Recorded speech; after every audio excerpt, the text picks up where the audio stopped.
Hey everybody, welcome back to Rusty Wrench Restorations.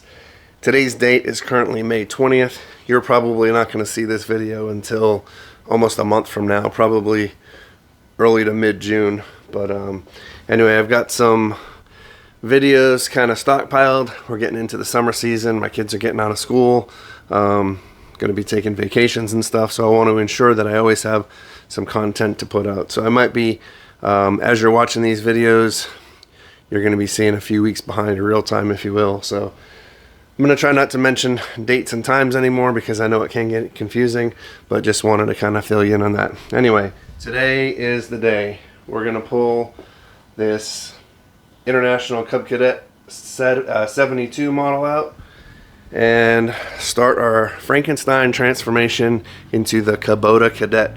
So if you didn't see that first video, I'll put the link up here. Basically, we're going to take the frame. I want to try to keep it as original looking as I can, but we're going to remove the Kohler engine from there and put in a 2-cylinder Kubota diesel engine. So we'll have a little bit of fabrication, some trials and tribulations, I'm sure, and we'll go from there. But it's not really going to be instructional videos on this because I doubt any of you are going to do this same project. But what I will do is kind of just give you time frame updates as things go. Hey, here's it with the engine out. Hey, here it is with the mock-up. You know, engine mounts, drivetrain components, stuff like that. We got to do some stuff with the transmission. So, but the goal is at the end, once it has the diesel engine installed and we have it working, proof of concept is good, hopefully. We'll strip it back down and give it a nice retro or a resto paint job. I want to try to preserve the look of the Cub Cadet. I want to try not to cut hoods or anything if I don't have to, because I do like the style of these narrow frame tractors. So anyway, with that being said, I'm going to pull it out. Today's goal, I think I'm just going to try to get the hood off, pull the engine out, kind of see where we're at. I might bring the other engine over and just do a little dry fit, see how it's going to go. But these will just be a bunch of little short videos stitched together because, again, you don't want to see me taking this whole thing apart. So anyway, sit back, relax, and let's Frankenstein us a Kubota Cadet.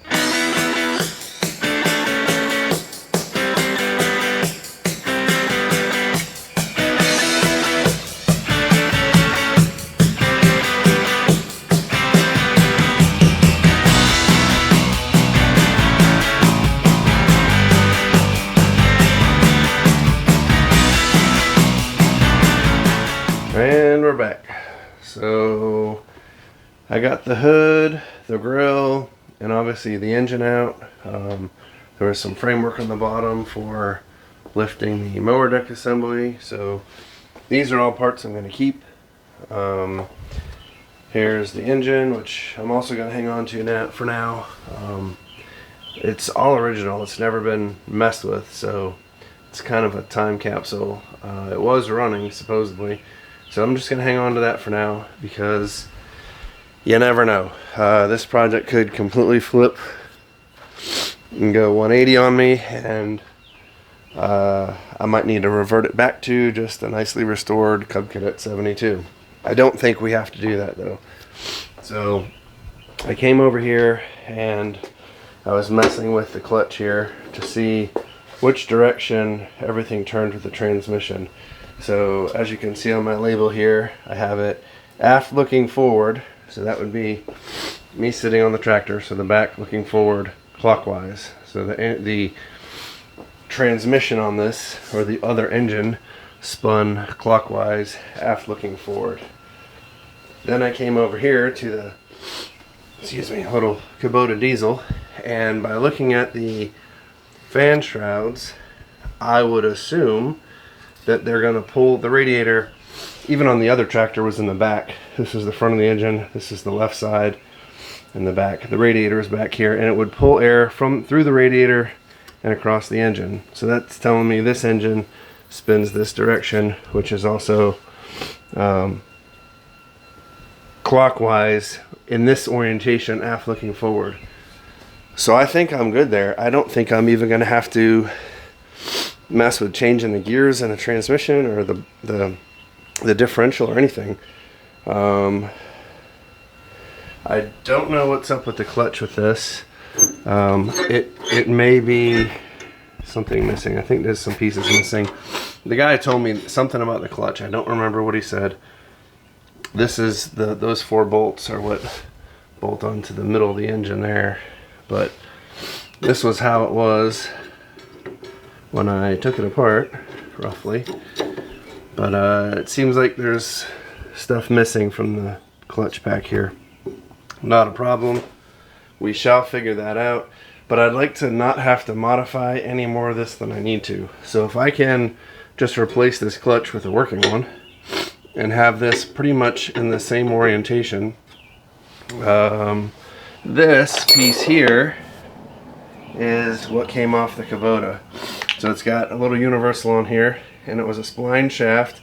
I tried to get the other spline end of that, but it was connected to the hydrostatic transmission and I could not get it off.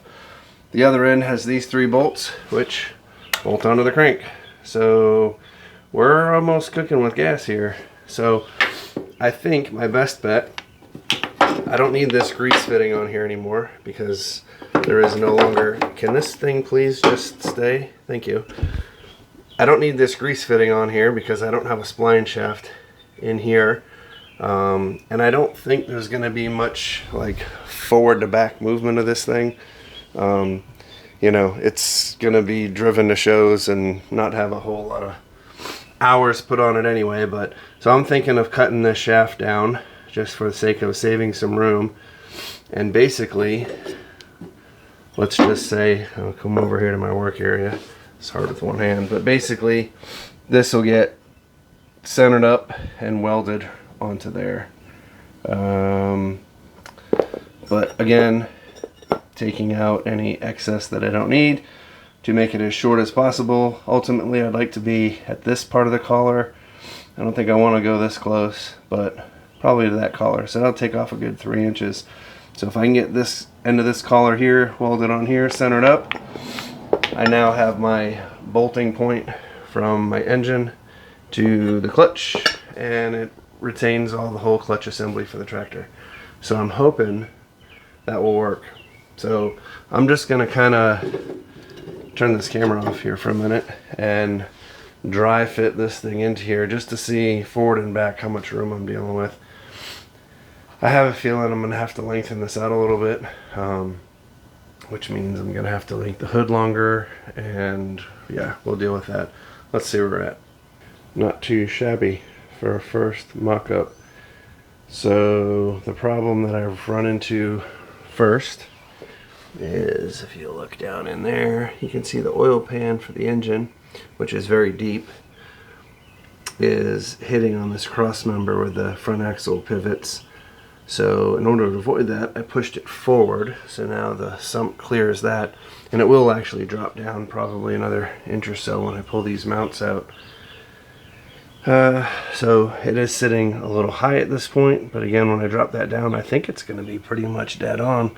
Now, I was talking about shortening this because I was hoping to have this engine back and not have to stretch the front of this, but might actually have to see if I can get Jason to send me the shaft for this, because if I can keep that spline shaft and weld the spline onto the clutch here, then that would still give me some of that front to back movement as it's designed to do, give me a little play in there.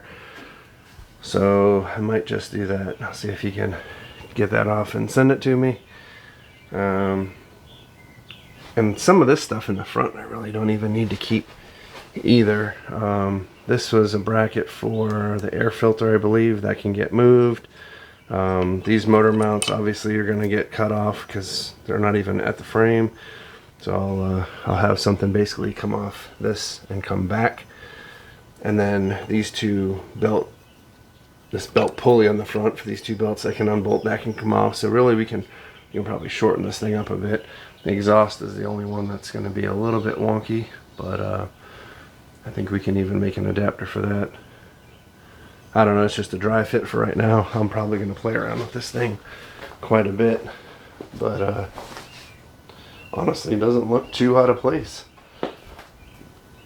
It is like 3 times the weight of that engine though, I can tell you that. So anyway, that's where we are. That's where we are. That's where we are. Day one, Kubota Cadet, dry fit. So yeah. So in the process of trying to knock these roll pins out of this clutch shaft here, I ended up breaking it free. The clutch disc, I'm pushing the clutch here, was just frozen in there. So now that I've got it loose, let's see if I can get this line back up again. Yeah, the clutch was just stuck, so that's good. No replacement needed. Alright, there you go. Alright, so I've got it in gear just to kind of show you. You can see the tractor moves back and forth when I do that. And when I push the clutch, it'll slip. So I think what I'm going to do is, instead of lengthening the frame, I think I'm going to move this whole clutch assembly. There's nothing to it, and it's bolted to this console. So this drive shaft that goes from the clutch back to the transmission, I'm just going to shorten that, and then I can pull the engine back, which is really what I want. I'd rather have it more center mass here anyway, and get the oil pan behind the front axle. There's a pan or tray on the bottom here I'll pull out. So see if I can get you a better picture here. Yeah, so the back of the clutch, it's just this little shaft that runs back underneath. I'll take all these covers off for the next one so you can see it a little better. But anyway, I'm just going to cut that shaft and shorten it.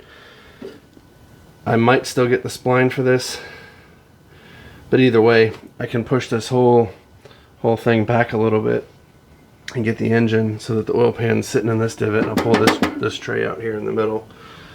And worst comes to worst, I'll just have the engine, or the seat pushed further back and sit off the back more.